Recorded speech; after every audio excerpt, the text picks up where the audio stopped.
Okay. Today discuss about electric potential in a dipole in an external electric field.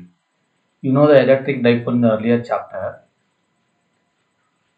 Two unlike charges having a small separation between them is called as electric dipole. ಅಂತಹ ಒಂದು electric dipole ಅನ್ನು electric field ಅಲ್ಲಿ ಇದ್ದಾಗ ಹಿಂದಿನ chapter ಗೊತ್ತಾಗಿದೆ ನಮಗೆ torque constitute ಆಗುತ್ತೆ ಅಂತ. ಇಲ್ಲಿದೆಯಲ್ಲ ಟಾರ್ಕ್ ಇದೆಯಲ್ಲ, ಇದು ಇಲ್ಲೇನಿದೆ, ಇಲ್ಲಿ ಟಾರ್ಕ್ ಈಸ್ ಈಕ್ವಲ್ ಟು ಅಂತ ಬಂದಿದೆಯಲ್ಲ, torque is equal to P sine theta ಅಂತ ಕಾಣ್ತಲ್ಲ ಇಲ್ಲಿ. ಇದು ಹಿಂದಿನ ಚಾಪ್ಟರ್ ನಾವು ಡಿಸ್ಕಸ್ ಮಾಡಿದ್ವಿ, torque is equal to P sine theta ಅಂತ ಹೇಳಿ. ಎಸ್, ಈಗ ಆ ಏನು ಟಾರ್ಕ್ ಇದೆ ಅಥವಾ ಏನು ಆ ಫೋರ್ಸ್ ಟಾರ್ಕ್ ಅದೇನು ಫೋರ್ಸ್ ಅಂತ ಹೇಳ್ದಂಗೆ, ಆ ಫೋರ್ಸಿಂದ ಯಾವ ರೀತಿಯಾಗಿ ವರ್ಕ್ ಆಗುತ್ತೆ, ಎನರ್ಜಿ ಯಾವ ಥರ ಬರುತ್ತೆ ಅನ್ನೋದನ್ನ ಇವತ್ತು ಡಿಸ್ಕಸ್ ಮಾಡ್ತಾ ಹೋಗೋಣ. ಅದನ್ನೇ ಇಲ್ಲಿ ಹೇಳ್ತಾ ಇರೋದು electric potential energy of a dipole ಅಂತ ಹೇಳ್ತಿದ್ದೀವಿ. ಹೌದಾ? ಸರಿ, ಈಗ ನೋಡ್ತಾ ಹೋಗೋಣ ಏನೇನು ಬರುತ್ತೆ ಅನ್ನೋದನ್ನ ಈಗ ನೋಡ್ತಾ ಹೋಗೋಣ.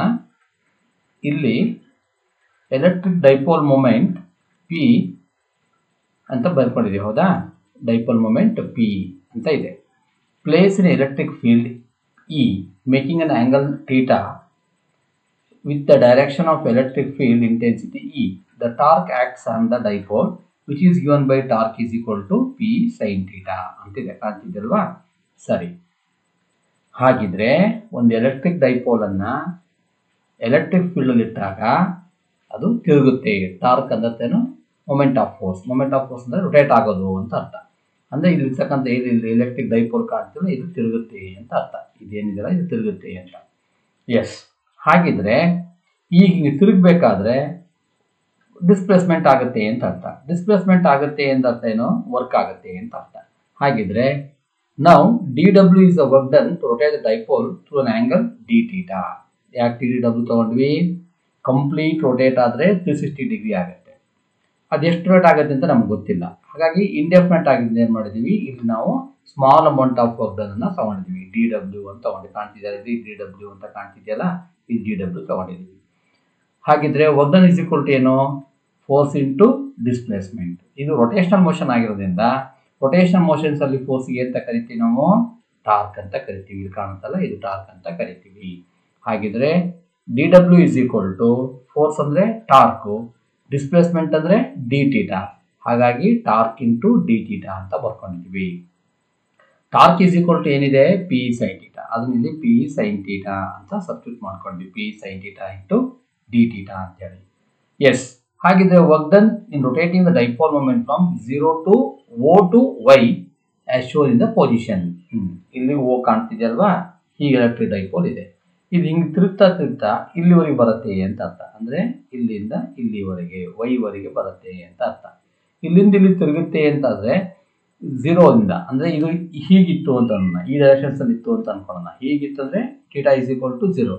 90 ಡಿಗ್ರಿ ರೊಟೇಟ್ ಆಗುತ್ತೆ ಅಂತ ಆದರೆ ನಾವು ಲಿಮಿಟ್ಸ್ ಏನು ತಗೋಬೇಕು? Theta is equal to 90, theta is equal to 0. ಅಂದರೆ from theta is equal to 90 to theta is equal to 0. ಹಾಗಿದ್ರೆ ಇದನ್ನ ನಾವು ಇಲ್ಲಿಂದ ಇಲ್ಲಿ ತಗೊಳ್ಳಿ ಅಥವಾ ಇಲ್ಲಿಂದ ಇಲ್ಲಿ ತಗೊಳ್ಳಿ. ಎಸ್, ಹಾಗಿದ್ರೆ total amount of work done from 90 degree to 0 degree ಅಂದರೆ 90 ಡಿಗ್ರಿ ಅಂದರೆ ಇಲ್ಲಿಂದ 90 degree to theta is equal to D W ಅಂತ ಬರ್ಕೊಂಡ್ವಿ. ಇದು small amount of work done. ಹಾಗಿದ್ರೆ integration of 90 to T theta D W is equal to ಇಲ್ಲಿ P sine theta ಇದೆ, P sine ಥೀಟಾನ ಸಬ್ಸ್ಟಿಟ್ಯೂಟ್ ಮಾಡ್ಕೊತಿದ್ದೀವಿ. P constant. ಪಿ ಅಂದ್ರೇನು? Dipole moment. ಗೊತ್ತಿದೆಯಲ್ವಾ? ಹಿಂದಿನ ಚಾಪ್ಟರ್ ಓದಿದ್ದೀವಿ. P is equal to Q into 2a ಅಂತ ಬರ್ಕೊಂಡಿದ್ದೀವಿ. ಜ್ಞಾಪಕ ಇದೆಯಲ್ವಾ? ಇದು electric dipole moment. That is the product of magnitude of either charge and separation between them is called as dipole moment ಅಂತ. ಅದನ್ನೇ ಪಿ ಅಂತ ಕರಿತೀವಿ. PE sine theta into D theta. PE constant, ಯಾಕಂದ್ರೆ ನಾವು ಇಲ್ಲಿ ವೇರಿ ಮಾಡ್ತಿರೋದು displacement ಅನ್ನ ಮಾತ್ರ ವೇರಿ ಮಾಡ್ತಾ ಇದ್ದೀವಿ. ಹಾಗಾಗಿ ಎಲೆಕ್ಟ್ರಿಕ್ ಫೀಲ್ಡ್ ಕಾನ್ಸ್ಟೆಂಟ್ ಆಗಿರುತ್ತೆ, ಡೈಪೋಲ್ ಮೊಮೆಂಟು ಕಾನ್ಸ್ಟೆಂಟ್ ಆಗಿರುತ್ತೆ. ಅವನ್ನ ಇಂಟಿಗ್ರೇಟ್ ಮಾಡೋಂಥ ಪ್ರಶ್ನೆ ಬರಲ್ಲ. ಹಾಗಾಗಿ ಇಂಟಿಗ್ರೇಷನ್ ಇಂದ ಅವನ್ನ ಹೊರಗಡೆ ಇಟ್ಕೊಂಡಿದ್ದೀವಿ. ಹಾಗಾಗಿ ಇಂಟಿಗ್ರೇಷನ್ ಮಾಡಬೇಕಾಗಿದ್ದು ಯಾವುದಾಗಿದ್ರೆ sine theta into D theta. Sine theta into D theta integrate ಮಾಡಿದ್ರೆ ನಮ್ಗೇನು ಬರುತ್ತೆ? P minus cos theta. Sin theta integration of sin theta and d theta ಏನು ಬರುತ್ತೆ? minus cos theta ಬರುತ್ತೆ. ಲಿಮಿಟ್ಸು 90 ಮತ್ತು ಥೀಟಾ ಇದೆ, 90 ಮತ್ತು ಥೀಟಾ ಬರ್ಕೊಂಡಿದ್ದೀವಿ. ಈಗ ಲಿಮಿಟ್ಸನ್ನು ಅಪ್ಲೈ ಮಾಡಿದಾಗ P first upper limits minus cos theta minus of minus cos 90 ಅಂತ ಬರ್ಕೊಂಡ್ವಿ. ಕಾಸ್ 90 ಈಸ್ ಈಕ್ವಲ್ ಟು ಏನಿದು, cos 90 is equal to 0. Cos 90 is equal to 0 ಆದರೆ ಇದು ನೋಡಿ ನಮಗೆ ಪಿ ಕಾಸ್ ಥೀಟಾ ಮಾತ್ರ ಉಳಿತು. Therefore W is equal to minus P cos theta ಅಂತ ಬರ್ಕೊಂಡ್ವಿ. You know the any form of energy is express in terms of work, that is U is equal to W ಅಂತ ಬರಿತೀವಿ. ಹಾಗಾಗಿ W ಇದ್ದಲ್ಲಿ U ಬರ್ತೀವಿ, that is minus P cos theta. U is equal to minus P cos theta. ಇದನ್ನು vector form ಅಲ್ಲಿ ಬರೆಯೋದಾದ್ರೆ ಹೇಗೆ ಬರಿತೀವಿ, ಪಿ ಡಾಟ್ ಇ ಅಂತ ಬರಿತೀವಿ. You no in the first PUC scalars and vectors, ಇದು ಯಾವ ಪ್ರಾಡಕ್ಟ್ ಆಗುತ್ತೆ, ಸ್ಕೇಲಾರ್ ಪ್ರಾಡಕ್ಟ್ ಆಗುತ್ತೆ. ಏನೋ ಸ್ಕೇಲಾರ್ ಪ್ರಾಡಕ್ಟ್ ಏನು ಬರ್ಕೊಂತೀವಿ ನಾವು, A dot B is equal to A B cos theta ಅಂತ ಬರ್ಕೊಳ್ತೀವಿ. ಜ್ಞಾಪಕ ಇದೆಯಾ, ಎ ಬಿ ಕಾಸ್ ಥೀಟಾ. ಹಾಗಾದ್ರೆ ಇಲ್ಲಿ ಪಿ ಕಾಸ್ ಥೀಟಾ ಅಂದ್ರೆ ಏನಾಗುತ್ತೆ, ಅವಾಗ ಪಿ ಡಾಟ್ ಇ ಆಗುತ್ತೆ. ಹಾಗಾಗಿ U is equal to minus P dot E ಅಂತ ಬರ್ತೀವಿ. This is the vector form. ಇನ್ನೊಂದ್ಸಲ ಎಕ್ಸ್ಪ್ಲೈನ್ ಮಾಡ್ತೀನಿ, ಸರಿಯಾಗಿ ಕೇಳ್ಕೊಳ್ಳಿ. ಒಂದು ಎಲೆಕ್ಟ್ರಿಕ್ ಡೈಪೋಲ್ ಅನ್ನ ಎಲೆಕ್ಟ್ರಿಕ್ ಫೀಲ್ಡ್ ಅಲ್ಲಿ ಇಟ್ವಿ ಅಂತಂದ್ರೆ ಅದಕ್ಕೆ ಫೋರ್ಸ್ ಬರುತ್ತೆ. ಫೋರ್ಸ್ ಬಂದ್ಬಿಟ್ಟು ಏನ್ ಮಾಡುತ್ತಿದ್ದು, ಹೀಗೆ ತಿರುಗುತ್ತೆ, ರೊಟೇಟ್ ಆಗುತ್ತೆ. ಅದಕ್ಕೆ ನಾವು ಟಾರ್ಕ್ ಅಂತ ಕರಿತೀವಿ. Torque is equal to P sine theta ಅಂತ ಬರಿತೀವಿ. ಹಾಗಿದ್ರೆ ಒಂದು ಡೈಪೋಲು ಈ ವೈ ಇಂದ ಈಗ ಕಾಣ್ತಿದೆಯಲ್ಲ, dipole right from O to Y ಅಂತ ಹೇಳಿದ್ವಿ, ಅಥವಾ ವೈ ಟು ಓ ಯಾವ್ದಾದ್ರು ಆಗ್ಬೋದು. ಹೀಗೆ ತಿರುಗ್ತಾ ಇದ್ರೆ 90 ಡಿಗ್ರಿ ತಿರುಗಿದಾಗ, ಹಾಗಿದ್ರೆ ಅಲ್ಲಿ ಸ್ಮಾಲ್ ಅಮೌಂಟ್ ಆಫ್ ಫೋರ್ಸ್ ಎಷ್ಟಾಗುತ್ತೆ ಅಂತ ನಮ್ಗೆ ಗೊತ್ತಿಲ್ಲ, ಅದು ಎಷ್ಟು ತಿರುಗುತ್ತೆ ಅಂತಲೂ ಗೊತ್ತಿಲ್ಲ. ಹಾಗಾಗಿ D W is equal to torque into D theta ಅಂತ ಬರ್ಕೊಂಡ್ವಿ. ಸಬ್ಸ್ಟಿಟ್ಯೂಟ್ ಮಾಡ್ಕೊಡ್ವಿ ಟಾರ್ಕ್ ಅನ್ನ. ನೆಕ್ಸ್ಟ್ ಇಂಟಿಗ್ರೇಷನ್ ಮಾಡಿದ್ವಿ, ನಮ್ಗೆ ಆನ್ಸರ್ ಬಂತು ಮೈನಸ್ ಪಿ ಕಾಸ್ ಥೀಟಾ ಅಂತ ಬಂತು.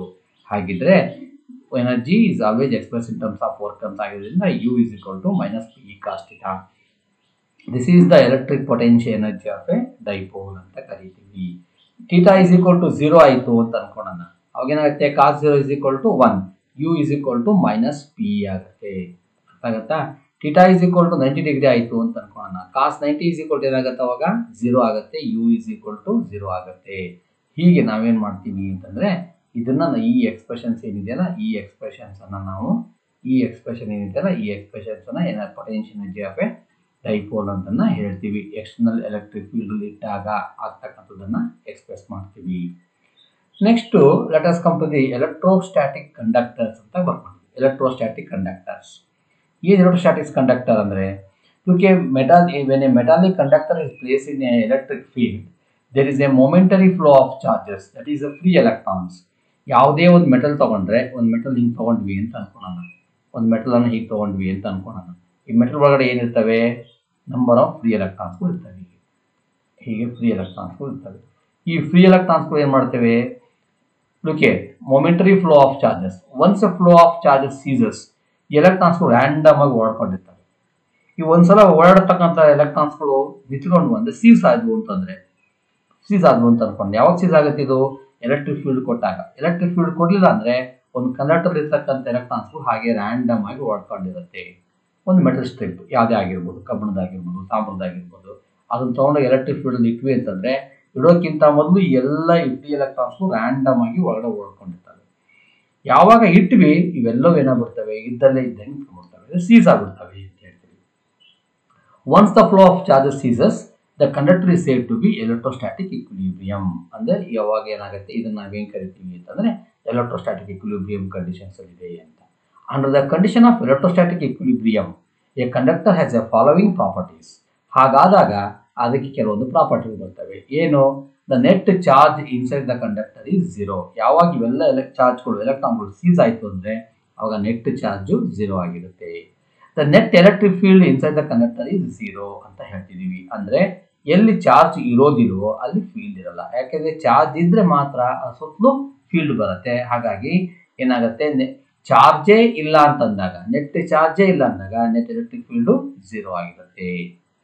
ಮೂರನೇ property, the electric field on the surface or just outside the conductor is perpendicular to the surface of the conductor at every point.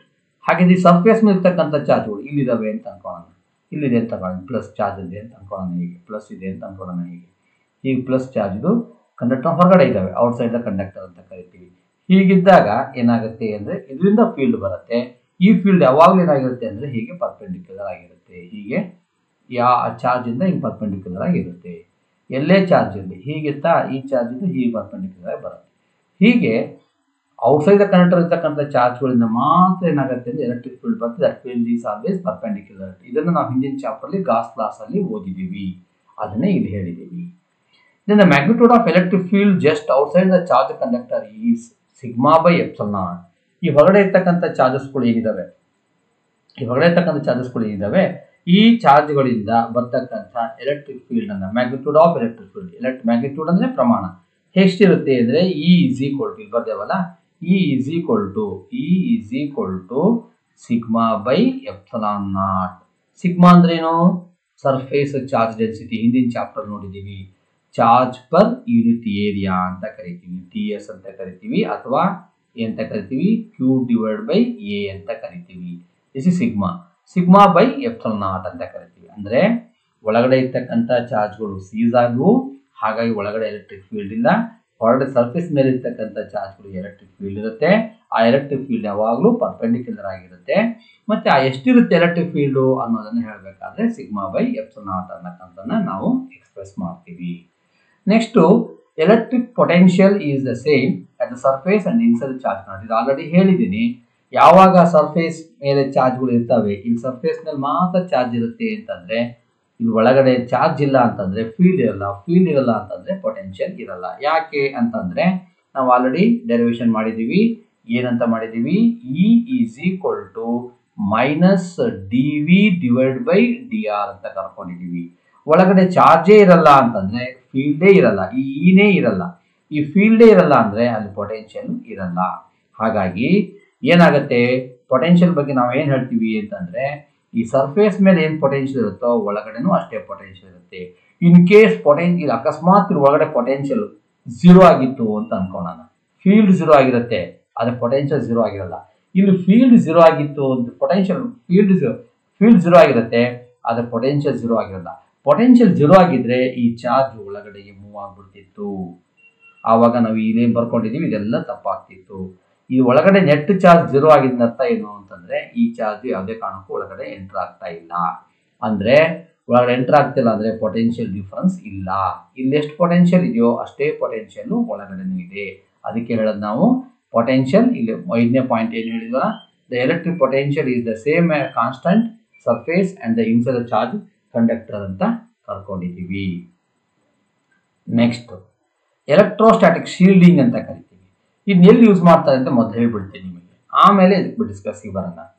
ಇದನ್ನ ನಾವು textile ಇಂಡಸ್ಟ್ರೀಸ್ಗಳಲ್ಲಿ ಬಳಸ್ತೀವಿ. Textile ಏನಾಗುತ್ತೆ ಅಂದ್ರೆ ರೋಲಿಂಗ್ ಆಗ್ತಿರುತ್ತೆ, ಯಾವುದು ಕ್ಲಾತ್ಗಳು ರೋಲಿಂಗ್ ಆಗ್ಬೇಕೇನಾಗತ್ತೆ, ಡ್ಯೂ ಟು ಫ್ರಿಕ್ಷನ್ ಏನಾಗುತ್ತೆ, ಚಾರ್ಜ್ ಆಗಿಬಿಡುತ್ತೆ. ಹೌದಾ? ಅಲ್ಲಿ ಈ ಫೈರ್ ಆಕ್ಸಿಡೆಂಟ್ಸ್ ಆಗೋದು ಜಾಸ್ತಿ. ಇದನ್ನ ಅವಾಯ್ಡ್ ಮಾಡಬೇಕು ಅಂತ ಏನ್ ಮಾಡ್ತಾರೆ ಅಂತಂದ್ರೆ, ಆ ರೋಲರ್ನ ಒಳಗಡೆ ಒಂದು ಹ್ಯಾಲೋ ಸಿಲಿಂಡರ್ ಒಳಗಡೆಗೆ ಅದನ್ನು ಫಿಕ್ಸ್ ಮಾಡಿರ್ತಾರೆ.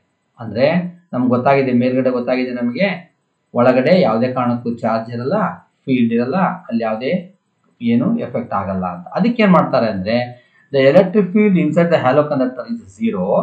Hence if an object located inside the hollow conductor is subjected to external field, there will be no effect of electric field of the object. ಹಾಗಾಗಿ ಏನ್ ಮಾಡ್ತೀವಿ, ಒಂದು ಹ್ಯಾಲೋ ಸಿಲಿಂಡರ್ ಅಂದ್ರೆ ಪೈಪ್ ತರ cylinder ತಗೊಂಡ್ವಿ ಅಂತ ಅನ್ಕೊಳ್ಳೋಣ. ಅಕಸ್ಮಾತ್ ಎಲೆಕ್ಟ್ರಿಕ್ ಫೀಲ್ಡ್ ಹೊರಗಡೆ ಇತ್ತು ಅಂತ, ಅದು ಒಳಗಡೆ ನಾವು ಯಾವುದೋ ಒಂದು ಆಬ್ಜೆಕ್ಟ್ ಇಟ್ಟರೆ ಆ ಆಬ್ಜೆಕ್ಟ್ಗೆ ಯಾವುದೇ ಎಲೆಕ್ಟ್ರಿಕ್ ಫೀಲ್ಡ್ನ ಎಫೆಕ್ಟ್ ಆಗಲ್ಲ. ಆ ಎಫೆಕ್ಟ್ ಆಗಲ್ಲ ಅಂದಾಗ ಏನಾಗುತ್ತೆ, ಯಾವುದೇ ಫೈರ್ ಆಕ್ಸಿಡೆಂಟ್ಸ್ಗಳು ಆಗಲ್ಲ.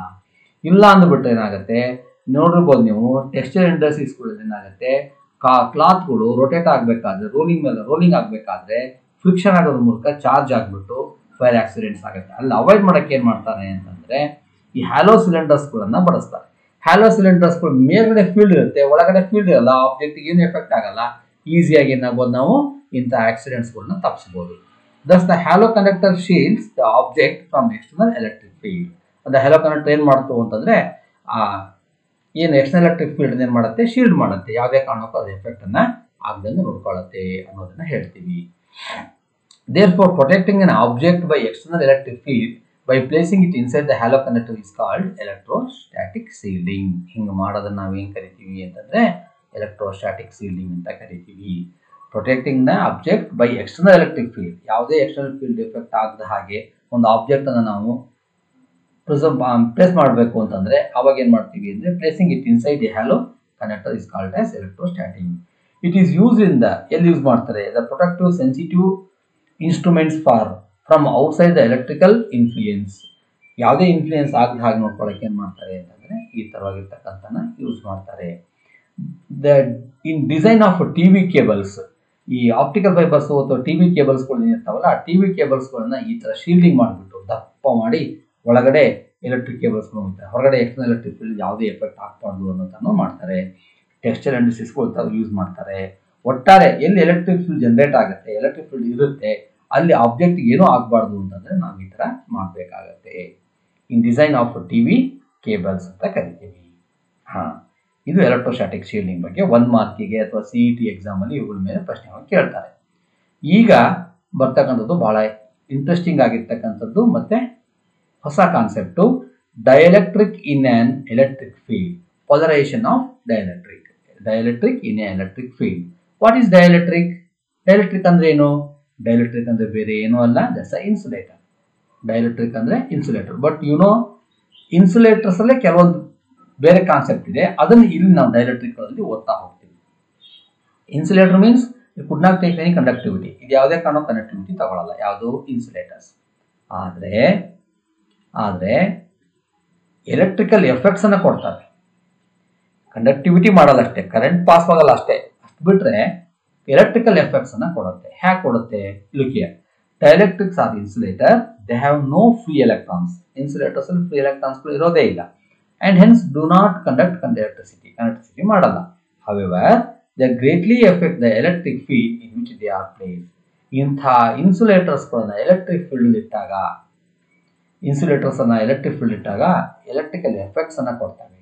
ಅದಕ್ಕೆ ನಾವು ಹೇಳ್ತೀವಿ A dielectric is A medium which transmits electrical effects without conducting. ಬಹಳ ಇಂಪಾರ್ಟೆಂಟ್ ಇದು. ಡೈಎಲೆಕ್ಟ್ರಿಕ್ ಅಂದ್ರೆ ಏನಪ್ಪಾ ಅಂತಂದ್ರೆ is A medium it transmits electrical effects without conducting ಮಾಡದೇನೆ ಏನ್ ಮಾಡ್ತೀವಿ ಅಂತಂದ್ರೆ ಎಲೆಕ್ಟ್ರಿಕಲ್ ಎಫೆಕ್ಟ್ಸ್ ಅನ್ನ ಕೊಡ್ತೇವೆ. ಇವುಗಳನ್ನ ಡೈಎಲೆಕ್ಟ್ರಿಕ್ ಅಂತ ಕರಿತೀವಿ ಅಥವಾ ರಿಲೇಟಿವ್ ಪರ್ಮಿಟಿವಿಟಿ ಅಂತ ಕರಿತೀವಿ. ಕೊಲಂಬ್ಸ್ ಲಾದಲ್ಲಿ ಬರ್ಕೊಂಡಿದ್ವಿ ಎಪ್ಸಿಲಾನ್ ಆರ್ ಅಂತ ಬರ್ಕೊಂಡಿದ್ವಿ, ಜ್ಞಾಪಕ ಇದೆಯಾ? ಎಪ್ಸಿಲಾನ್ ಆರ್ ಅಂದ್ರೆ ರಿಲೇಟಿವ್ ಪರ್ಮಿಟಿವಿಟಿ ಅಂದ್ರೆ ಡೈಎಲೆಕ್ಟ್ರಿಕ್ ಕಾನ್ಸ್ಟೆಂಟ್ ಅಂತ. ಈ ಡೈಎಲೆಕ್ಟ್ರಿಕ್ ಅನ್ನ ನಾವು ಎಪ್ಸಿಲಾನ್ ಆರ್ ಅಂತ ರೆಪ್ರೆಸೆಂಟ್ ಮಾಡ್ತೀವಿ. ಇದು ಎಪ್ಸಿಲಾನ್ ಆರ್ ಅಂತ ಕರಿತೀವಿ. ಹಾಗಿದ್ರೆ ಬರೋಣ ಈಗ. Some of dielectrics are vacuum. ಯಾವ್ಯಾವ್ದಾವೆ? ಏರು ವ್ಯಾಕ್ಯೂಮ್ ಆಗಿರ್ಬೋದು, ಏರ್ ಮೀಡಿಯಂ ಆಗಿರ್ಬೋದು, ಮೈಕಾ ಶೀಟ್ನ ಕಾಗೆ ಬಂಗಾರ ಅಂತ ಕರಿತೀವಿ, ಐರನ್ ಬಾಕ್ಸ್ ಅಲ್ಲಿ ಯೂಸ್ ಮಾಡ್ತಾರೆ. ಬ್ಯಾಕ್ ಲೈಟ್, ಮಾಮೂಲಿ paper, Teflon, so and so, wood ಆಗಿರ್ಬೋದು, these are all the insulators. ಇವುಗಳನ್ನ ಎಲೆಕ್ಟ್ರಿಕ್ ಫೀಲ್ಡ್ ಅಲ್ಲಿ ಇಟ್ಟಾಗ ಏನ್ ಮಾಡ್ತೇವೆ ಅಂದ್ರೆ ಎಲೆಕ್ಟ್ರಿಕಲ್ ಎಫೆಕ್ಟ್ ಅನ್ನ ಕೊಡ್ತೇವೆ ವಿತೌಟ್ ಕಂಡಕ್ಟಿಂಗ್ ಆಗದೇನೆ ಎಲೆಕ್ಟ್ರಿಕಲ್ ಎಫೆಕ್ಟ್ ಕೊಡ್ತವೆ. An atomic view of dielectric enables one to understand their behavior in electric field. ಅದರಲ್ಲಿ ಇರ್ತಕ್ಕಂಥ ಆಟೋಮಿಕ್ ಅರೇಂಜ್ಮೆಂಟ್ ಮೇಲೆ ನಾವೇನ್ ಮಾಡ್ತೀವಿ ಅಂತಂದ್ರೆ ನಾವು ಈ ಡೈಎಲೆಕ್ಟ್ರಿಕ್ಸ್ ಅನ್ನ 2 ರೀತಿ ಮಾಡ್ಕೊಡ್ತೀವಿ. ಒಂದು, the molecules of dielectric are 2 types. One is polar molecules and one is non polar molecules. ನಿಮ್ಗೆ ಅನ್ಸಿರ್ಬೋದು ಈ ಹಿಂದೆ ನೀವು ಎಲೆಕ್ಟ್ರಿಕ್ ಡೈಪೋಲ್ ಅನ್ನ ಹಿಂದಿನ ಚಾಪ್ಟರ್ ಓದಿದ್ರಿ, ಈ ಚಾಪ್ಟರ್ ಓದಿದ್ರಿ. ಯಾಕೆ ಓದ್ಬೇಕು ಎಲೆಕ್ಟ್ರಿಕ್ ಡೈಪೋಲ್ನ ಯಾಕೆ ಓದ್ಬೇಕು ಅಂತಂದ್ರೆ ಈ ಮಾಲಿಕ್ಯೂಲ್ಸ್ ತರ ಈ ತರ ಬರೋದಕ್ಕೇನೆ, ಇಂಥ ಮಟೀರಿಯಲ್ಸ್ಗಳು ಬರೋದ್ರಿಂದ ಮಾಲಿಕ್ಯುಲರ್ ಅರೇಂಜ್ಮೆಂಟ್ಸ್ಗಳಲ್ಲಿ ಈಗ ಉದಾಹರಣೆಗೆ H2O ಅಂತ ಕರಿತೀವಿ, ಅದ್ರ 2 ಹೈಡ್ರೋಜನ್ ಇರುತ್ತೆ, 1 ಆಕ್ಸಿಜನ್ ಇರುತ್ತೆ, ಅದರಲ್ಲೂ ಪಾಸಿಟಿವ್ ಚಾರ್ಜಸ್ ಇರ್ತವೆ, ಅವು ಬಾಂಡ್ ಫಾರ್ಮೇಷನ್ ಮಾಡ್ಕೊಂಡಿರ್ತವೆ, ಅದು ಸ್ಮಾಲ್ ಡಿಸ್ಟೆನ್ಸ್ ಅಲ್ಲಿ ಇರುತ್ತೆ, ಅಂದ್ರೆ it acts like electric dipole. ಅಂದ್ರೆ ಪ್ರತಿಯೊಂದು ವಾಟರ್ ಮಾಲಿಕ್ಯೂಲ್ ಸಹಿತ ಏನಾಗುತ್ತೆ ಅಂದ್ರೆ ಎಲೆಕ್ಟ್ರಿಕ್ ಡೈಪೋಲ್ ತರನೇ ಇರುತ್ತೆ. ಅದು ಇನ್ಸುಲೇಟರ್ಸ್ ಬೇರೆ ವಿಷಯ. ಆದ್ರೆ ಅಂಥದ್ರಲ್ಲಿ ಎಲೆಕ್ಟ್ರಿಕಲ್ ಫೀಲ್ಡ್ ಇರುತ್ತೆ, ಎಲೆಕ್ಟ್ರಿಕಲ್ ಎಫೆಕ್ಟ್ಸ್ ಅನ್ನ ಕೊಡುತ್ತೆ ಅಂತ ಹೇಳ್ತೀವಿ. ಹಾಗಾಗಿ ನಾವು ಏನ್ ಮಾಡ್ಬೇಕಾಗಿದೆ ಅಂದ್ರೆ ಎಲೆಕ್ಟ್ರಿಕ್ ಡೈಪೋಲ್ ಅನ್ನ ಓದ್ಬೇಕಾಗಿದೆ. ಈಗ ಬರೋಣ ಪೋಲಾರ್ ಡೈಎಲೆಕ್ಟ್ರಿಕ್ಸ್. ಪೋಲಾರ್ ಡೈಎಲೆಕ್ಟ್ರಿಕ್ಸ್ ಅಂದ್ರೆ ಏನು? The molecule of A dielectric in which the centres of positive and negative charges distribution are separated by a small distance is called as polar dielectric. ಅಂದ್ರೆ nothing but just like A electric dipole. ಇದೆಲ್ಲ figure ಏನಲ್ಲಿ ಇಲ್ಲಿ minus Q ಇದೆ, ಇಲ್ಲಿ plus Q ಇದೆ, ಇವೆರಡರ ಮಧ್ಯೆ small ಸಪ್ರೇಷನ್ಸ್ ಇದೆ. ಹೀಗೆ ಎರಡು ಅನ್ಲೈಕ್ ಚಾರ್ಜಸ್ಗಳು ಸ್ಮಾಲ್ ಸಪ್ರೇಷನ್ಸ್ ಅಲ್ಲಿ ಇದ್ರೆ ಇಂಥ ಒಂದು ಇನ್ಸುಲೇಟಿಂಗ್ ಮಟೀರಿಯಲ್ ನಾವೇನ್ ಕರಿತೀವಿ ಅಂದ್ರೆ ಪೋಲಾರ್ ಡೈಎಲೆಕ್ಟ್ರಿಕ್ಸ್ ಅಂತ ಕರಿತೀವಿ. ಅಂದ್ರೆ ಇಲ್ಲಿ ನಾವು ಏನೂ ಮಾಡಿಲ್ಲ, ಇದು ಬಿಗಿನಿಂಗ್ ಅಲ್ಲೇ ಆಗಿರುತ್ತೆ. ಫಾರ್ ಎಕ್ಸಾಂಪಲ್ N2O ಆಗಿರ್ಬೋದು, NH3 ಆಗಿರ್ಬೋದು, H2O ಆಗಿರ್ಬೋದು, HCl ಆಗಿರ್ಬೋದು, ಇವೆಲ್ಲ ಪೋಲಾರ್ ಡೈಎಲೆಕ್ಟ್ರಿಕ್ಸ್. ಅಂದ್ರೆ ಇವು ಒಂದ್ ಕಡೆ ಮೈನಸ್ ಚಾರ್ಜು, ಒಂದ್ ಕಡೆ ಪ್ಲಸ್ ಚಾರ್ಜು, ಅವೆರಡರ ಮಧ್ಯೆ ಸ್ಮಾಲ್ ಸಪ್ರೇಷನ್ಸ್ ಇರುತ್ತೆ. ಅಂದ್ರೆ it acts like A electric dipole. ಇಂಥ ಎಲೆಕ್ಟ್ರಿಕ್ ಡೈಪೋಲಿಗೆ ಎಲೆಕ್ಟ್ರಿಕ್ ಫೀಲ್ಡ್ ಇದೆ ಅನ್ನೋದನ್ನ ನಾವು ಆಲ್ರೆಡಿ ಹಿಂದಿನ ಚಾಪ್ಟರ್ ಅಲ್ಲಿ ಆಕ್ಸಿಯಲ್ ಲೈನು, ಇಕ್ಟೋರಿಯಲ್ ಲೈನು ಎಲ್ಲ ಓದಿದ್ದೀವಿ. ಮತ್ತೆ ಇದು ತಿರುಗೋದ್ರಿಂದ ಇದಕ್ಕೆ ಪೊಟೆನ್ಷಿಯಲ್ ಬರುತ್ತೆ ಅಂತ ಈಗ ಹಿಂದಿನ ಕ್ಲಾಸಲ್ಲಿ ನಾವು ಅದನ್ನು ಡಿಸ್ಕಸ್ ಮಾಡಿದ್ದೀವಿ. ಅಂದ್ರೆ ಈ ಡೈಎಲೆಕ್ಟ್ರಿಕ್ಸ್ ಏನಂದ್ರೆ ಡೈಪೋಲ್ ತರ ಬಿಹೇವ್ ಮಾಡ್ತವೆ ಅನ್ನೋದಾಗುತ್ತೆ. ಇದು ಪೋಲಾರ್ ಡೈಎಲೆಕ್ಟ್ರಿಕ್ಸ್. ಈಗ ನೋಡಿ ಹಂಗಿದೆ. Such a molecules acts like a tiny electric dipole and possess a permanent electric dipole moment. ಅದನ್ನ ಹೇಳಿದಾಗ ನಾನು ಇದು ಏನ್ ಮಾಡುತ್ತೆ ಅಂದ್ರೆ ಎಲೆಕ್ಟ್ರಿಕ್ ಡೈಪೋಲ್ ಮೂಮೆಂಟ್ ಅನ್ನ ಹೊಂದಿರುತ್ತೆ ಮತ್ತೆ ಎಲೆಕ್ಟ್ರಿಕ್ ಡೈಪೋಲ್ ತರ ಇದು ಬಿಹೇವ್ ಮಾಡುತ್ತೆ.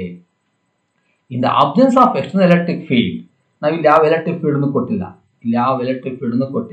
In the absence of electric field, the dipole moment of polar molecules orient in the random direction so that the average dipole moment per unit volume of the dielectric is 0. Yes. ಇಲ್ಲಿ ನಾವು ಯಾವುದೇ external electric field ಅನ್ನ ಕೊಟ್ಟಿಲ್ಲ. ಇಲ್ಲಿ ಕೊಟ್ಟಿದ್ದಾವಲ್ಲ ಹೀಗೆ, ಈ ತರ external electric field ಏನು ಕೊಟ್ಟಿಲ್ಲ. ಹೀಗೆ ಇರಬೇಕಾದ ಏನ್ ಮಾಡ್ತವೆ ಅಂದ್ರೆ ರ್ಯಾಂಡಮ್ ಆಗಿ ತಿರ್ತಾ ಇರ್ತವೆ. ಹಾಗಾಗಿ ನೆಟ್ ಎಲೆಕ್ಟ್ರಿಕ್ ಡೈಪೋಲ್ ಮೊಮೆಂಟ್ ಏನಾಗಿರುತ್ತೆ ಅಂತಂದ್ರೆ 0 ಆಗಿರುತ್ತೆ. ಯಾವ್ದ್ರಲ್ಲಿ? ಈ ಪೋಲಾರ್ ಡೈಎಲೆಕ್ಟ್ರಿಕ್ಸ್ ಅಲ್ಲಿ. ಈಗ ನೆಕ್ಸ್ಟ್ ಬರೋಣ. ಈಗ ನಾನ್ ಪೋಲಾರ್ ಡೈಎಲೆಕ್ಟ್ರಿಕ್ಸ್ ಅಂತ ಕರಿತೀವಿ. ನಾನ್ ಪೋಲಾರ್ ಡೈಎಲೆಕ್ಟ್ರಿಕ್ಸ್ ಅಂದ್ರೆ ಏನಂತ? The molecules of dielectric in which the centers of positive and negative charges distribution coincide is called as non-polar dielectric. ಅಂದ್ರೆ ಫಿಗರ್ ಬಿ ಬರೋಣ. ಈಗ ಇಲ್ಲಿ ಏನಾಗಿರುತ್ತೆ ಅಂದ್ರೆ ಇಲ್ಲಿ ಪೋಲಾರ್ ಡೈಎಲೆಕ್ಟ್ರಿಕ್ಸ್ ಅಲ್ಲಿ ಮೈನಸ್ ಚಾರ್ಜು ಪ್ಲಸ್ ಚಾರ್ಜು ದೂರ ಇದಾವೆ, ಕಾಣ್ತಿದ್ಯಾ? ಆದ್ರೆ ಇಲ್ಲಿ ಹಾಗಲ್ಲ, ಇವೆರಡು ಏನಾಗಿರ್ತವೆ ಅಂದ್ರೆ ಸೆಂಟ್ರಲ್ಲೇ ಇರ್ತವೆ. ಸೆಂಟ್ರಲ್ ಇರ್ತಕ್ಕಂಥದನ್ನ ನಾವು ಈ ತರ ಪಾಸಿಟಿವ್ ಚಾರ್ಜು ನೆಗೆಟಿವ್ ಚಾರ್ಜು ಸೆಂಟ್ರಲ್ಲೇ ಕಾನ್ಸಂಟ್ರೇಟ್ ಆಗಿತ್ತು ಅಂತಂದ್ರೆ ಆವಾಗ ಇದನ್ನ ನಾವು ನಾನ್ ಪೋಲಾರ್ ಡೈಎಲೆಕ್ಟ್ರಿಕ್ಸ್ ಅಂತ ಕರಿತೀವಿ. ಹಂಗಾರೆ ಇದನ್ನ ನಾವು ಯಾವ ತರ ಎಲೆಕ್ಟ್ರಿಕ್ ಡೈಪೋಲ್ ತರ ಮಾಡಬೇಕು, ಏನ್ ಮಾಡಬೇಕು ಅಂತಂದ್ರೆ ಇಲ್ಲಿ ಮುಂದೆ ಹೇಳ್ತೀವಿ. Such a molecule has no permanent dipole moment. ಯಾಕದು ಎಲೆಕ್ಟ್ರಿಕ್ ಡೈಪೋಲ್ ತರ ಬಿಹೇವ್ ಮಾಡೋದೇ ಇಲ್ಲ. However, in the presence of external electric field, the positive and negative charges on non-polar molecules are pulled in opposite direction until internal force balance for forces acting on them due to external field. The molecule acquires some electric dipole moment.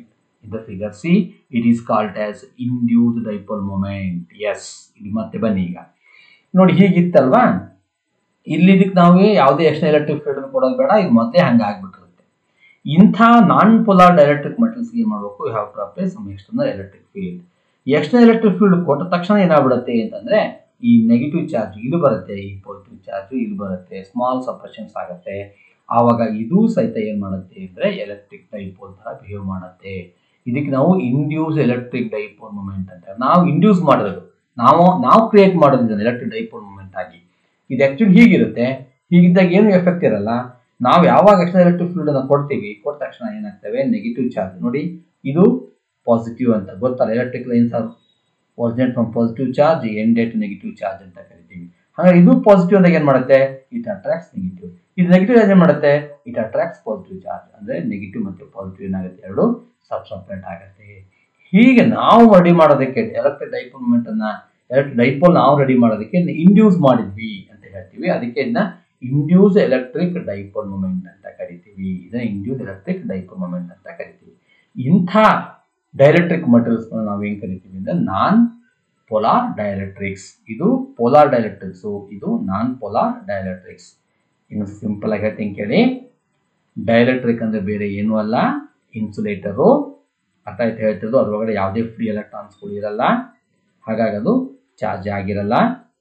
ಅದನ್ನು ತಗೊಂಡೋಗಿ external electric field ಅಲ್ಲಿ ಇಟ್ವಿ ಅಂತಂದ್ರೆ ಹೀಗೆ electric dipole ತರ ಆಗತ್ತೆ.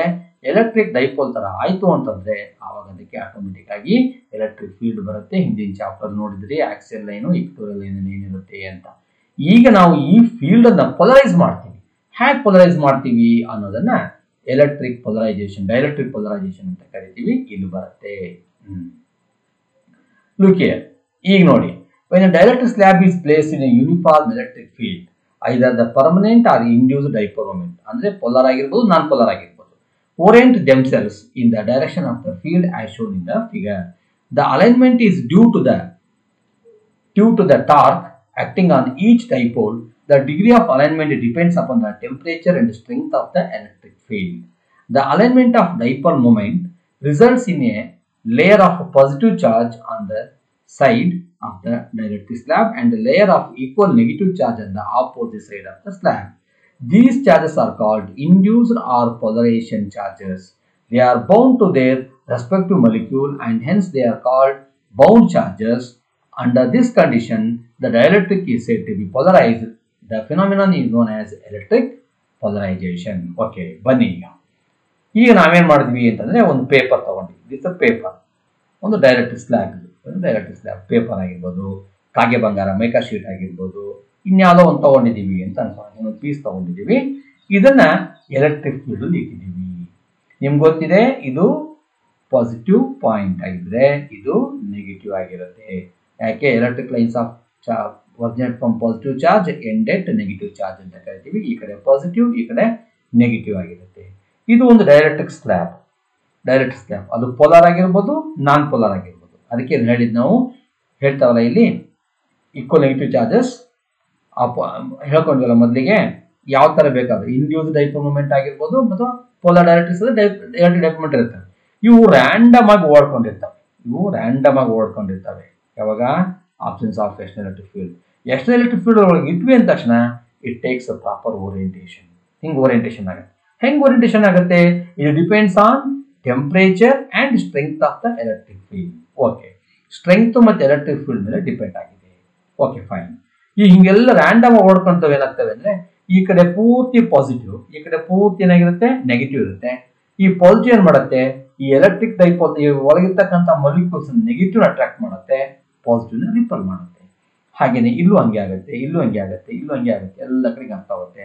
ಅಂದ್ರೆ ಈ ಪಾಸಿಟಿವ್ ಸೈಡ್ ಪೂರ್ತಿ ಏನು ಬರ್ತಾ ಹೋಗುತ್ತೆ, ನೆಗೆಟಿವ್ ಬರ್ತಾ ಹೋಗುತ್ತೆ. ಈ ನೆಗೆಟಿವ್ ಸೈಡ್ ಆಗ್ತಾ ಹೋಗುತ್ತೆ, ಪೂರ್ತಿ ಪಾಸಿಟಿವ್ ಬರ್ತಾ ಹೋಗುತ್ತೆ. ಫೈನ್, ಸರಿ. ಹಾಗಿದ್ಮೇಲೆ ಇದ್ರೊಳಗಡೆನೂ ಈಗೇನಾಯ್ತು ಅಂತಂದ್ರೆ ಎಲೆಕ್ಟ್ರಿಕ್ ಡೈಪೋಲ್ ತರ ಬಿಹೇವ್ ಮಾಡ್ತಾ ಇದೆ ಅಂತ ಆಯ್ತು. ಎಲೆಕ್ಟ್ರಿಕ್ ಡೈಪೋಲ್ ತರ ಬಿಹೇವ್ ಮಾಡುತ್ತೆ ಅಂದ್ರೆ ಇದ್ರೊಳಗೂ ಫೀಲ್ಡ್ ಕನ್ಸ್ಟಿಟ್ಯೂಟ್ ಆಗುತ್ತೆ. ನಮ್ಗೆ ಗೊತ್ತಿದೆ, ಹಿಂದೆ ಓದಿದ್ದೀವಿ ನಾವು ಅದನ್ನ. ಹಾಗಾಗಿ 1/4πε0 2p divide by r cube ಅಂತ ಓದಿದ್ವಿ, x ಕ್ಯೂಬ್ ಅಂತ ಓದಿದೀವಿ, ಹಿಂದಿನ ಚಾಪ್ಟರ್ ಅಲ್ಲಿ ಓದಿದೀವಿ. ಇದಕ್ಕೂ ತಂದೆ ಆಗಿರ್ತಕ್ಕಂಥ ಫೀಲ್ಡ್ ಕನ್ಸ್ಟಿಟ್ಯೂಟ್ ಆಗುತ್ತೆ. ಇಲ್ಲೂ ಅಷ್ಟೇನೆ ಫೀಲ್ಡ್ ಏನಾಗುತ್ತೆ, originate from positive charge end at negative charge. ಅಂದ್ರೆ ಈ ಡೈರೆಕ್ಷನ್ಸ್ ಬರೋದಲ್ಲ, ಈ ಡೈರೆಕ್ಷನ್ಸ್ ಅಲ್ಲಿ ಅಂದ್ರೆ ಅಪ್ಲೈಡ್ ಎಲೆಕ್ಟ್ರಿಕ್ ಫೀಲ್ಡ್ ಈ ಡೈರೆಕ್ಷನ್ಸ್ ಇದ್ರೆ, ಇಂಡ್ಯೂಸ್ ಈ ಡೈಎಲೆಕ್ಟ್ರಿಕ್ ಒಳಗಡೆ ಅದರ ಆಪೋಸಿಟ್ ಆಗಿ ಏನಾಗುತ್ತೆ ಅಂದ್ರೆ ಎಲೆಕ್ಟ್ರಿಕ್ ಫೀಲ್ಡ್ ಡೆವಲಪ್ ಮಾಡುತ್ತೆ. ಅಂದ್ರೆ ಎಕ್ಸ್ಟರ್ನಲ್ ಎಲೆಕ್ಟ್ರಿಕ್ ಫೀಲ್ಡ್ ಹಿಂಗೆ ಆಕ್ಟ್ ಆಗ್ತಿದ್ರೆ ಡೈಎಲೆಕ್ಟ್ರಿಕ್ ಸ್ಲ್ಯಾಬ್ ಒಳಗಡೆ ಎಲೆಕ್ಟ್ರಿಕ್ ಫೀಲ್ಡ್ ಈ ಡೈರೆಕ್ಷನ್ಸ್ ಆಕ್ಟ್ ಆಗುತ್ತೆ. ಯಾಕಂದ್ರೆ ಪಾಸಿಟಿವ್ ನೆಗೆಟಿವ್ ಅಂತ ಹೇಳ್ತೀವಿ, ಪಾಸಿಟಿವ್ ಒರಿಜಿನೇಟ್ ಆಗಿ ನೆಗೆಟಿವ್ ಕಡೆ ಬರಬೇಕು ಅಂದ್ರೆ ಈ ಡೈರೆಕ್ಷನ್ಸ್ ಅಲ್ಲಿ ಆಗುತ್ತೆ. ಹಾಗಿದ್ರೆ ಎಕ್ಸ್ಟರ್ನಲ್ ಎಲೆಕ್ಟ್ರಿಕ್ ಫೀಲ್ಡ್ ಹೀಗಿದ್ದು ಡೈಎಲೆಕ್ಟ್ರಿಕ್ ಸ್ಲ್ಯಾಬ್ ಒಳಗಡೆ ಬರ್ತಕ್ಕಂಥ ಎಲೆಕ್ಟ್ರಿಕ್ ಫೀಲ್ಡ್ ಈ ಡೈರೆಕ್ಷನ್ಸ್ ಅಲ್ಲಿ ಇದೆ ಅಂದ್ರೆ ಟೋಟಲ್ ಎಲೆಕ್ಟ್ರಿಕ್ ಫೀಲ್ಡ್ ಏನಾಗ್ತಾ ಹೋಗುತ್ತೆ, ಕಡಿಮೆ ಆಗ್ತಾ ಹೋಗುತ್ತೆ. ಯಾಕೆ ಅಂತಂದ್ರೆ ಇಲ್ಲಿ ಕೆಳಗಡೆ ಫಾರ್ಮುಲಾ ಇದೆ ನೋಡಿ, E is equal to EE ಅಂದ್ರೆ ಇದು ಮೇಲೆ ಇದೆಯಲ್ಲ ಇದು EE ಅಂದ್ರೆ ಎಕ್ಸ್ಟರ್ನಲ್ ಎಲೆಕ್ಟ್ರಿಕ್ ಫೀಲ್ಡ್, EI ಅಂದ್ರೆ ಇಂಟರ್ನಲ್ ಎಲೆಕ್ಟ್ರಿಕ್ ಫೀಲ್ಡ್. ಇದು ಹಿಂಗೆ ಆಗ್ತಾ ಆಗುತ್ತೆ ಅಂದ್ರೆ ಆಪೋಸಿಟ್ ಆಗಿರೋದ್ರಿಂದ ಮೈನಸ್ ಎಂಬರ್ ಹೋಗಬೇಕಾಗತ್ತೆ. ಆವಾಗ ಇವೆರಡನ್ನು ಕಳೆದ್ರೆ, ಉದಾಹರಣೆಗೆ ಇದೊಂದು 10 ನ್ಯೂಟನ್ ಪರ್ ಕೂಲಂಬ್ ಇದೆ ಅಂತ ಅನ್ಕೊಳ್ಳೋಣ. ಯಾವುದು ಇದು ಒಂದು 10 ನ್ಯೂಟನ್ ಪರ್ ಕೂಲಂಬ್ ಇದೆ ಅಂತ ಅನ್ಕೊಳ್ಳೋಣ, ನ್ಯೂಟನ್ ಪರ್ ಕೂಲಂಬ್ ಇದೆ ಅಂತ ಅನ್ಕೊಳ್ಳೋಣ. ಒಳಗಡೆ ಇಲ್ಲಿ ಡೆವಲಪ್ ಆಗಿರ್ತಕ್ಕಂಥದ್ದು ಒಂದು 3 ನ್ಯೂಟನ್ ಪರ್ ಕೂಲಂಬ್ ಡೆವಲಪ್ ಆಗಿದೆ ಅಂತ ಅನ್ಕೊಳ್ಳೋಣ. 2 ನ್ಯೂಟನ್ ಪರ್ ಕೂಲಂಬ್ ಡೆವಲಪ್ ಆಗಿದೆ ಅಂದ್ರೆ ಇದು 3 ಹಿಂಗೆ ಆಕ್ಟ್ ಆದ್ರೆ 10 ಹಿಂಗೆ ಆಕ್ಟ್ ಆಗುತ್ತೆ ಅಂದ್ರೆ ನೆಟ್ ಎಷ್ಟದಂಗ ಆಯ್ತು, 10 ಅಲ್ಲಿ 3 ಕಳಿಬೇಕಾಗುತ್ತೆ. Therefore external electric field E minus EI ಅಲ್ಲಿ ಏನಾಗುತ್ತೆ, ಆವಾಗ ಎಲೆಕ್ಟ್ರಿಕ್ ಫೀಲ್ಡ್ ಕಡಿಮೆ ಆಗುತ್ತೆ. And potential also decreases. ಯಾಕೆ ಅಂದ್ರೆ ಗೊತ್ತಲ್ಲ ಮಾಮೂಲಿ, E is equal to minus dV/dr ಅಂತ ಕರಿತೀವಿ. ಎಲೆಕ್ಟ್ರಿಕ್ ಫೀಲ್ಡ್ ಕಡಿಮೆ ಆದ್ರೆ ಪೊಟೆನ್ಷಿಯಲ್ ಕಡಿಮೆ ಆಗಬೇಕು ಅಂತ ಹೇಳ್ತೀವಿ. ನ್ಯಾಚುರಲ್ ಏನಾಗುತ್ತೆ, ಪೊಟೆನ್ಷಿಯಲ್ ಡಿಕ್ರೀಸ್ ಆಗುತ್ತೆ. ಹಾಗಿದ್ರೆ ಈ ಡೈಎಲೆಕ್ಟ್ರಿಕ್ ಸ್ಲ್ಯಾಬಿನ ಅಡ್ವಾಂಟೇಜಸ್ ಏನಾಗಿದ್ರೆ, ಈ ಡೈಎಲೆಕ್ಟ್ರಿಕ್ ಸ್ಲ್ಯಾಬ್ ಹಾಕಿದ್ರೆ ಏನಾಗುತ್ತೆ, ಹಾಗಿದ್ರೆ ಡೈಎಲೆಕ್ಟ್ರಿಕ್ ಸ್ಲ್ಯಾಬ್ ಅನ್ನು ಎಲೆಕ್ಟ್ರಿಕ್ ಫೀಲ್ಡ್ ಇಟ್ವಿ ಅಂದ್ರೆ ನೆಟ್ ಎಲೆಕ್ಟ್ರಿಕ್ ಫೀಲ್ಡ್ ಇದೆಯಲ್ಲ 10 ಕೂಲಂಬ್ ಇದೆಯಲ್ಲ, ಇದು ಎಷ್ಟಾಯ್ತು ಈಗ 7 ನ್ಯೂಟನ್ ಪರ್ ಕೂಲಂಬ್ ಆಯ್ತು. 10 ಏನಾಯ್ತು 7 ಆಯ್ತು. ಅಂದ್ರೆ it decreases the external electric field. Just have to introduce the dielectric slab or dielectric material, naturally electric field is decreases. Electric field decrease ಆಗುತ್ತಂದ್ರೆ ಫೋರ್ಸ್ ಡಿಕ್ರೀಸ್ ಆಗುತ್ತಲ್ವಾ? ಯಾಕೆ? ಇ ಈಸ್ ಈಕ್ವಲ್ ಟು ಏನಾಗಿರುತ್ತೆ F. Field ಕಡಿಮೆ ಆಗುತ್ತೆ ಅಂದ್ರೆ force ಕಡಿಮೆ ಆಗುತ್ತೆ. That means when a dielectric slab introduced between the 2 point charges, the force is decreases.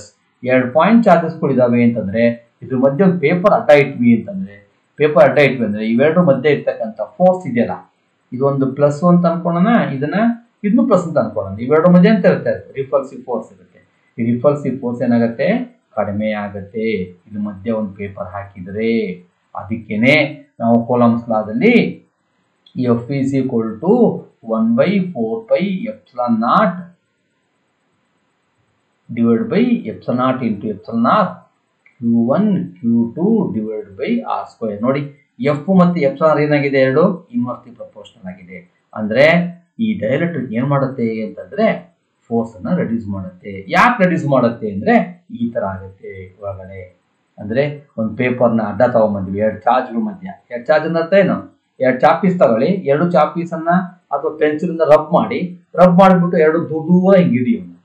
ಮಧ್ಯೆ ಒಂದು ಪೇಪರ್ ತಗೊಂಡ್ ಬನ್ನಿ. ಅವೆರಡು ಮಧ್ಯೆ ಇರ್ತಕ್ಕಂಥ ರಿಪಲ್ಸಿವ್ ಫೋರ್ಸ್ ಅಥವಾ ಅಟ್ರಾಕ್ಟಿವ್ ಫೋರ್ಸ್ ಏನಾಗ್ತಾ ಹೋಗುತ್ತೆ? ಕಡಿಮೆ ಆಗ್ತಾ ಹೋಗುತ್ತೆ. ಅಂದ್ರೆ ಅರ್ಥ ಏನು? When dielectric is introduced between the two charges, then its force is decreases because the electric field is decreases. ಈ ತರ ಮಾಡೋದಕ್ಕೆ ನಾವು ಏನ್ ಕರಿತೀವಿ ಅಂತಂದ್ರೆ ಎಲೆಕ್ಟ್ರಿಕ್ ಪೋಲರೈಸೇಷನ್ ಅಂತ ಕರಿತೀವಿ. Yes. Next is the dielectric strength of a dielectric medium. Dielectric strength. ಹಂಗಾರೆ ಎಷ್ಟಾಗುತ್ತೆ? ಹಂಗಾರೆ ನಾನು ಹಿಂಗೆ ಎಲೆಕ್ಟ್ರಿಕ್ ಫೀಲ್ಡ್ ಜಾಸ್ತಿ ಮಾಡ್ತಾ ಹೋಗ್ತೀನಪ್ಪ. ಎಷ್ಟು ಎಲೆಕ್ಟ್ರಿಕ್ ಫೀಲ್ಡ್ ಜಾಸ್ತಿ ಮಾಡ್ತಾ ಹೋಗ್ತೀನಿ ಅಂತ ಅನ್ಕೊಳ್ಳೋಣ. ಎಷ್ಟು ಎಲೆಕ್ಟ್ರಿಕ್ ಫೀಲ್ಡ್ 10 ಇದೆಯಲ್ಲ, ಇದನ್ನ 1000 ಮಾಡ್ತೀನಿ ಅಂತ ಅನ್ಕೊಳ್ಳೋಣ. ಅವಾಗ ಹಿಂಗೆ ಇರುತ್ತಾ ಸರ್? ನೋ. ಅವಾಗ ಏನಾಗುತ್ತೆ?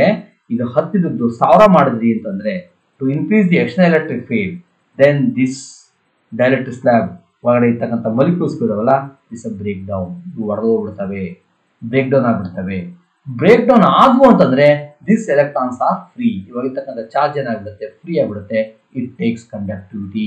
ಅದನ್ನೇ ನಾವು ಹೇಳ್ತೋದು ಡೈಎಲೆಕ್ಟ್ರಿಕ್ ಸ್ಟ್ರೆಂತ್ ಅಂತದ್ದು. When the dielectric is placed in a very high electric field, the outer electrons get detached from their parent atoms. They become free electrons.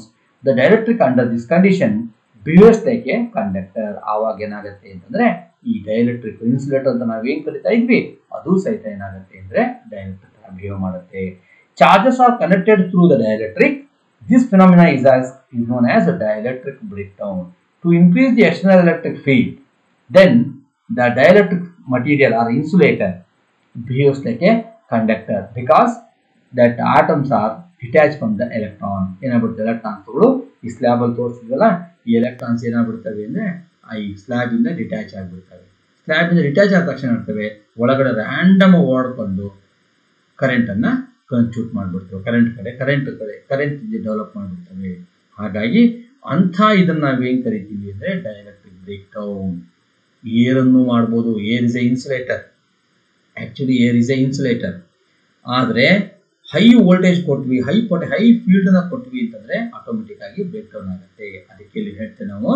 ಹಾಗಾದ್ರೆ ಏನು?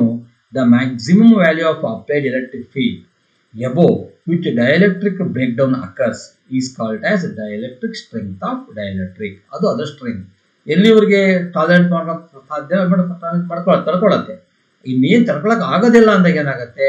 ಆ ಡೈಎಲೆಕ್ಟ್ರಿಕ್ ಸ್ಲ್ಯಾಬ್ ಬ್ರೇಕ್ ಡೌನ್ ಆಗ್ಬಿಡುತ್ತೆ. ಡೈಎಲೆಕ್ಟ್ರಿಕ್ ಬ್ರೇಕ್ ಡೌನ್ ಆಗ್ಬಿಟ್ಟು electrons free ಆಗಿ it takes conductivity. That maximum value applied my electric field is called as a dielectric field strength. Dielectric strength of a dielectric ಅಂತ ಕರಿತೀವಿ. In the practice, the dielectric strength of a dielectric is expressed in kilovolt per millimeter. ನೋಡಿ, kilovolt per millimeter. millimeter ಅಂದ್ರೆ 10⁻³ 1 millimeter thickness. Kilovolt ಅಲ್ಲಿ 1000 volt ಲೆಕ್ಕದಲ್ಲಿ ಹೇಳ್ಬೇಕು ಅದನ್ನ. kilovolt per millimeter.